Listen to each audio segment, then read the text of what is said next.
Benih Rahasia Sang Pewaris episode 105. Saat itulah dia menyadari bahwa mereka tidak hanya punya masalah. Mereka sedang mengalami krisis. Kalau tidak, wanita ini tidak akan bersikap begitu agresif padanya saat ini. Semuanya baik-baik saja ketika dia meninggalkan rumah tadi, yang berarti pasti ada sesuatu yang terjadi di antara kejadian itu yang membuat Shira marah seperti ini. Kenzo melunak dan bertanya dengan harapan dapat menyelesaikan masalah itu secara damai. "Shira, ceritakan padaku apa yang terjadi." Shira mengambil ponselnya dan membuka gambar yang diterimanya dari nomor yang tidak dikenal tadi, menunjukkannya kepadanya sambil berkata, "Lain kali kalau kamu memutuskan untuk main-main di belakangku, cari wanita yang tidak terlalu mirip denganku." Itu membuatku muak. Kenzo menyipitkan matanya sedikit saat melihat foto itu. "Aku tidak percaya Nindya mengirimkannya padanya." Dengan nada serius, dia bertanya, "Shira, apakah kamu tahu siapa dia? Apakah aku pernah melihatnya sebelumnya atau semacamnya?" Shira mengaku heran dengan pertanyaannya. Dia tidak mengira bahwa orang yang diajak Kenzo main-main adalah seseorang yang dikenalnya. "Dia Nindya." "Apa?" Shira tersentak. "Itu Nindya." Itulah sebabnya Shira merasa wanita itu begitu familiar namun juga aneh di saat yang bersamaan. Dia tidak pernah menyangka Nindya akan melakukan operasi plastik dan melakukan semua ini hanya agar terlihat seperti dirinya. Pikiran itu membuatnya mual. Orang yang paling dia benci dan paling dia benci telah memutuskan untuk mengubah wajahnya. Dia melakukan operasi plastik, dan tampaknya prosedur itu dilakukan dengan mempertimbangkan penampilanmu, Kenzo menjelaskan, terdengar sama gelisah dan mualnya. "Yah, dia pasti meringkuk sangat dekat denganmu, bukan?" Shira bergumam tidak senang. "Jangan salah paham. Aku tidak pernah merasa tertarik padanya, dan aku tidak ingin hal itu berkembang menjadi hal lain," jelas Kenzo dengan suara pelan sambil menatapnya memohon, seolah-olah memohon ampun dalam hati. Tentu saja, Shira tahu bahwa Nindya telah mengatur ini dan mengambil gambar hanya untuk membalasnya. Selain itu, jika dia melihat lebih dekat, dia bisa tahu bahwa Nindya adalah satu-satunya yang memeluk. Kenzo sama sekali tidak membalas gerakannya. "Tunggu, kenapa aku jadi cemburu? Dia bukan orang yang seharusnya membuatku cemburu." Shira tersipu sambil mengerutkan bibirnya. Kemudian, dia menjadi sedikit malu saat dia menawarkan dengan malu, "Presiden Wiharja, apakah kamu ingin segelas air? Aku akan pergi dan menuangkannya untukmu sekarang juga." Melihat perubahan mendadak dalam sikapnya, Kenzo tahu bahwa kemarahannya telah mereda. Ia harus mengakui bahwa sisi pemarah Shira membangkitkan rasa takut dan cemas tertentu yang belum pernah dirinya rasakan sebelumnya. Shira, di sisi lain, tidak iri dengan keberhasilan operasi plastik Nindya. Lagi pula, prosedur seperti ini seringkali memerlukan perubahan besar pada tulang, otot, dan saraf. Tidak ada yang tahu apakah akan ada kerusakan jangka panjang yang diakibatkannya. "Kamu tidak marah lagi padaku, kan?"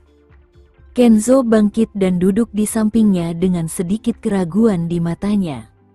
"Aku tidak marah. Aku memang mengatakan beberapa kata kasar tadi, tapi jangan dimasukkan ke hati." Shira berbalik dan menyadari bahwa dia tidak punya hak untuk memperlakukannya seperti itu.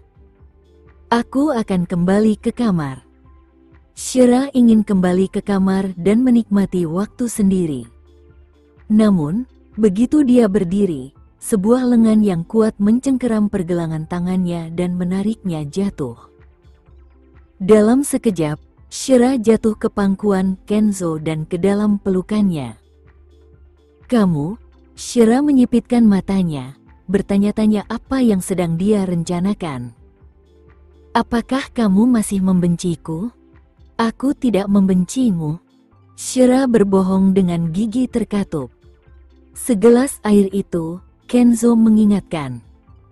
"Itu tidak berarti aku membencimu," Shira menjelaskan dengan cepat. "Aku tidak akan mempercayainya kecuali kamu membuktikannya kepadaku." "Bagaimana aku harus membuktikannya padamu?" Shira merasa tidak ada yang perlu dibuktikan. "Aku punya caranya," kata Kenzo dengan suara rendah sambil mencengkeram bagian belakang kepala wanita itu dan mencium bibir tipisnya. Pikiran Shira langsung kosong. Bagaimana mungkin pria ini bisa menciumnya kapanpun dia mau? Bisakah dia setidaknya menghormatinya? Setelah ciuman penuh gairah, Kenzo membuktikan dengan fakta bahwa wanita ini tidak membencinya. Baru kemudian dia melepaskannya dengan puas. Tanpa mengucapkan sepatah kata pun, Shira meraih ponselnya dan memasuki ruangan. Dia butuh waktu tenang untuk dirinya sendiri. Sebaiknya dia pikirkan dulu akibatnya sebelum main-main dengan Kenzo lain kali. Keesokan paginya, Shira menerima telepon dari Rianita saat dia masih dalam keadaan pusing. "Shira, apakah kamu sudah melihat berita? Afida telah dijatuhi hukuman 5 tahun penjara." Mendengar itu, mata Shira langsung terbuka lebar dan dia kini terjaga. 5 tahun? Ya. Presiden Wiharja tampaknya telah menunjukkan amarahnya kali ini, tetapi Afida menggali kuburnya sendiri. Dia tidak hanya menghancurkan masa depannya sendiri, tetapi bahkan dijatuhi hukuman 5 tahun penjara. Namun, dia pantas mendapatkannya. Selain dia, desainer dari Safil juga telah dijatuhi hukuman 3 tahun penjara. Shira dapat mendengar sedikit penyesalan di balik kata-kata Rianita. Namun, ketika kasus itu diajukan kepada Shira, dia sama sekali tidak menganggap mereka tidak bersalah. Afida adalah wanita yang kejam, sementara desainer dari Safil tidak tahu bagaimana cara menarik garis. Seolah-olah tidak cukup baginya untuk mencuri karya Shira sebagai miliknya, dia bahkan harus mengkhianati Shira. Jika bukan karena bantuan Kenzo kali ini, Shira akan kesulitan menemukan bukti pencurian Afida, belum lagi fakta bahwa Safil Jewelry Atelier telah mendukung Afida secara diam-diam. Shira menghadapi risiko dikeluarkan dari industri desain dan menjadi bahan tertawaan publik. Seberapa kejamkah itu baginya?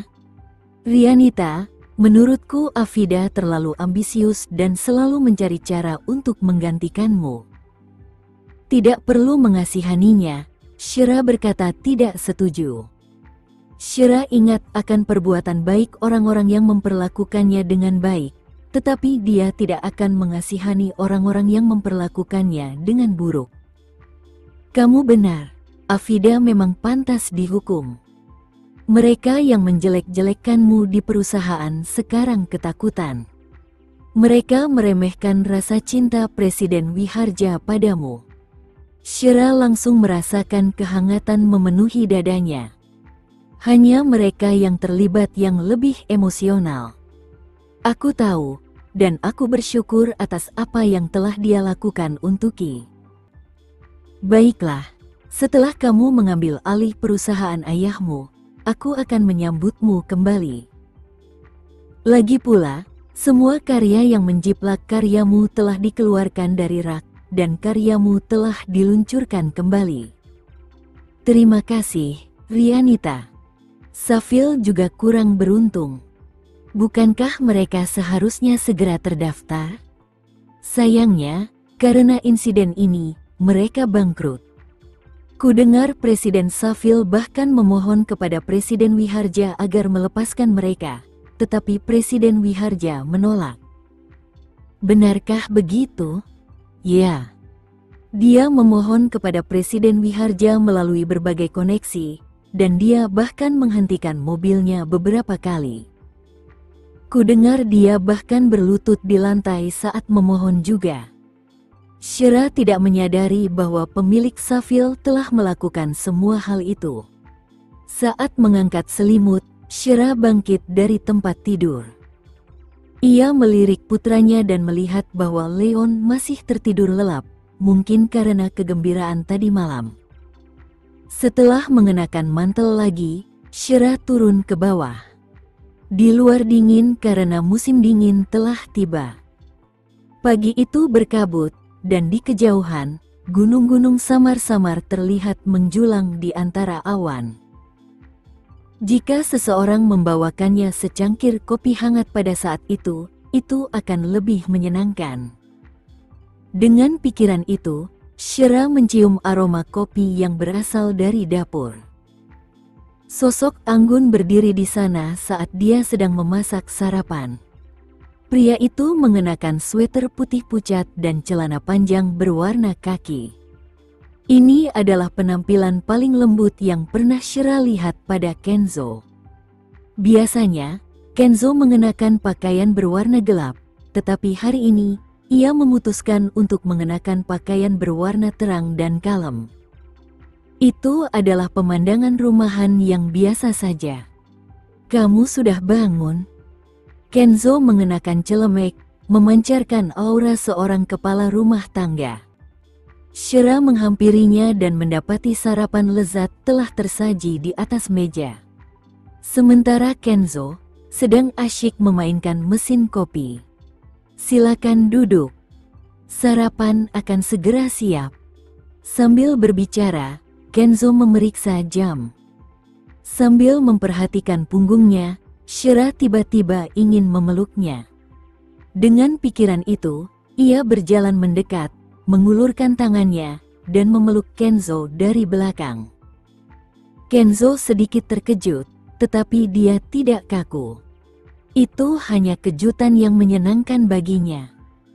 Matanya melengkung membentuk bulan sabit, dan sudut mulutnya sedikit terangkat. Begitu saja, Shira memeluknya beberapa saat, menikmati kehangatan paginya. "Terima kasih atas semua yang telah kamu lakukan untukku." Shira menempel di punggung kokohnya dan mengucapkan rasa terima kasih dari lubuk hatinya. Sementara itu, Kenzo memanfaatkan kesempatan itu dan mengulurkan tangan untuk memegang tangan wanita itu. Ia berbalik, seolah takut wanita itu akan menjauh begitu ia berhadapan dengannya. Lengan Shira tetap berada di pinggangnya sementara tangan Kenzo diletakkan dengan lembut di bahu Shira. Setelah keduanya bertatapan, Shira menundukkan kepalanya dengan malu-malu. "Bagiku, itu masih jauh dari cukup. Selama kamu memberiku kesempatan, aku bisa berbuat lebih untukmu," Kenzo berkata dengan suara bariton sambil mengulurkan tangan dan membelai rambutnya. "Maukah kamu memberiku kesempatan untuk melakukannya?" Sebagai tanggapan, Shira melemparkan dirinya ke dalam pelukannya. Tatapan lembutnya membuatnya terpukau. "Aku sudah di sampingmu. Apa kamu masih takut tidak punya cukup kesempatan untuk memanjakanku?" Shirk mengangkat kepalanya dan bertanya sambil tersenyum. Kenzo mencium rambutnya dan menjawab, "Tunggu sebentar. Aku akan membuatkan sarapan untukmu dan Leon." "Aku sangat senang Leon dan aku bisa menikmati sarapan yang kamu siapkan." Mengambil secangkir kopi, Shira duduk di depan jendela setinggi lantai hingga langit-langit, menunggu sarapan Chef Kenzo. 10 menit kemudian, Kenzo datang membawa 2 piring sarapan besar. Makanan itu bergizi seimbang, dan baunya sangat harum. Bahkan penyajian makanannya pun estetis. Shira segera menikmati makanannya. Dengan adanya Kenzo, dia tidak perlu khawatir. "Nenekku akan mengadakan pesta besok untuk menjamu tamu. Apakah kamu mau ikut?" Tanya Kenzo hati-hati. Sejak kejadian dengan Ruben terakhir kali, dia sedikit khawatir Shira akan keberatan pergi ke Wiharja Residence. Setelah berpikir sejenak, dia mengangguk. Tentu, aku akan ikut. Mendengar itu, Kenzo menghela napas lega. Syukurlah dia bersedia pergi. Sementara itu, di sebuah rumah besar di dalam kota, Bella duduk di sofa dengan wajah cemberut, memikirkan rencana selanjutnya. Setelah diganggu oleh Shira terakhir kali, kesan baiknya di depan Kenzo telah hancur total. Artando menelepon untuk mengatakan bahwa Kenzo sangat marah sekarang, dan dia tidak ingin menemuinya lagi. Shira adalah pelakunya. Jika dia tidak muncul, Bella akan berhasil malam itu. Shira, kau wanita kejam. Tepat saat itu, Bella melihat berita itu. Karena plagiarismenya, Kenzo membuat perusahaan perhiasan bangkrut demi Shira dan bahkan menjebloskan 2 desainer ke penjara. Kini, Bella harus membangun kembali kesan baiknya di hadapan Kenzo agar saat ia melahirkan anaknya, Kenzo akan memperlakukan anak itu seperti anaknya sendiri. Apa yang bisa dia lakukan sekarang? Dia bahkan tidak bisa menghubungi ayah baptisnya. Tepat pada saat itu, seorang bawahan bergegas masuk dari luar untuk menyerahkan surat kepadanya. Nona Bella, Tuan Ruben mengirimkan ini dari penjara. Cepatlah dan lihatlah. Bella mengambilnya dan segera merobeknya untuk memeriksa isi surat itu, hanya untuk membaca beberapa kata yang mengandung makna samar dari Ruben. Bella, situasinya tampaknya tidak menguntungkanku. Aku ingin kamu melaksanakan rencana akhir secepatnya. Mengenai rencana yang kita bahas sebelumnya, lakukan saja dengan berani tanpa ragu-ragu. Jantung Bella berdebar kencang saat membaca kata-kata itu. Rencana terakhir yang disebutkan ayah baptisnya adalah agar dia hamil dengan anak Kenzo dan membunuh Kenzo sebelum anak itu lahir. Dengan begitu, anak itu akan dikirim ke keluarga Wiharja dan menjadi satu-satunya pewaris mereka. Ini adalah cara tercepat untuk memperoleh aset keluarga Wiharja. Keluarga Wiharja hanya memiliki beberapa kandidat untuk pewaris mereka, dan Kenzo adalah satu-satunya putra langsung keluarga tersebut. Karena ia belum memiliki anak, siapapun yang melahirkan anaknya akan dianggap sebagai harta karun. Bella memegang surat itu dan mencengkeramnya erat-erat dengan kukunya yang indah. Apakah ayah baptisnya sudah dalam kondisi kritis seperti itu? Artando pernah mengatakan kepadanya bahwa Kenzo sedang menyelidiki kasus penculikannya saat ia masih kecil, dan ibu Shira juga terbunuh dalam insiden yang sama. Oleh karena itu, Kenzo berusaha sekuat tenaga untuk membuka kembali kasus tersebut.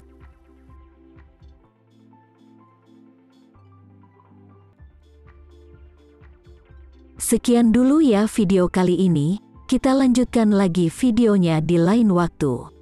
Oh iya, bagaimana menurut kalian? Semoga bisa sedikit menghibur kalian semua. Untuk teman-teman yang baru nonton, jangan lupa subscribe ya, hehehe. Dan kalau teman-teman ada yang ingin gabung langganan, bisa langsung gabung saja untuk dapat fitur yang menarik dan sedikit membantu Mimin. Terima kasih banyak sudah menonton, sampai jumpa lagi, bye.